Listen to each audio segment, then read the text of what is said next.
위원장님의 인사 말씀이 있겠습니다. 지난 2년 전 대검찰청은 검찰권을 헌법과 헌법 정신에 따라 인권을 최우선 가치로 삼아 행사하겠다는 의지를 밝히면서 우리 위원회를 설치하였습니다. 위원회 출범 이후 우리는 인권 중심 수사 TF를 설치하고 인권 중심의 출석 요구 조사 개선 방안, 압수수색 개선 방안 등 여러 획기적 개선 방안을 마련하여 건의하였습니다. 이런 건의안이 수용되어 검찰의 수사 실무는 현저하게 개선되고 있습니다. 우리 위원회 활동이 궤도에 진입할 무렵 안타깝게도 검찰총장이 사퇴하고 코로나19가 확산되는 등 위원회가 정상적으로 운영될 수 없는 상황이 전개되었습니다.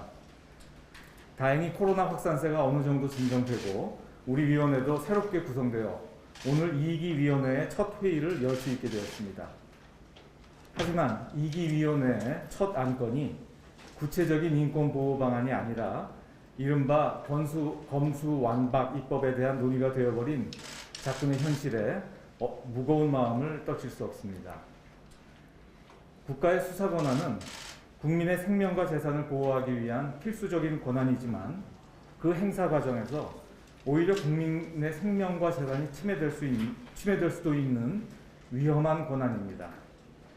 이에 헌법은 국가의 권한 남용으로부터 국민의 인권을 지키기 위하여 형사사법 운영에 관한 주요 사항을 직접 규율하고 있습니다. 형사사법제도에 관한 사항은 인권에 직결된 사항으로 헌법과 헌법 정신에 맞게 구성되고 운영되어야 합니다. 돌이켜보면 우리 헌정사를 통해 검찰이 국민의 기대를 저버리고 소수 권력의 편에 서서 권한을 남용한 어두운 역사가 있었던 것이 사실입니다.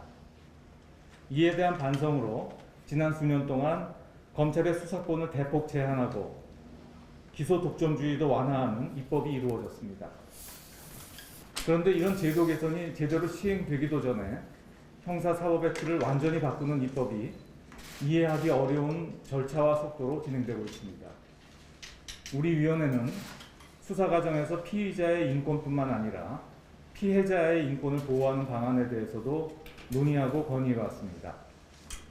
국민 의견 수렴을 배제한 채 국회 다수당의 일방적 의도로 진행되고 있는 현재의 형사법 개정안은 피의자 보호에는 유리할 수 있지만 피해자 보호에는 문제가 있을 수 있다고 보여집니다.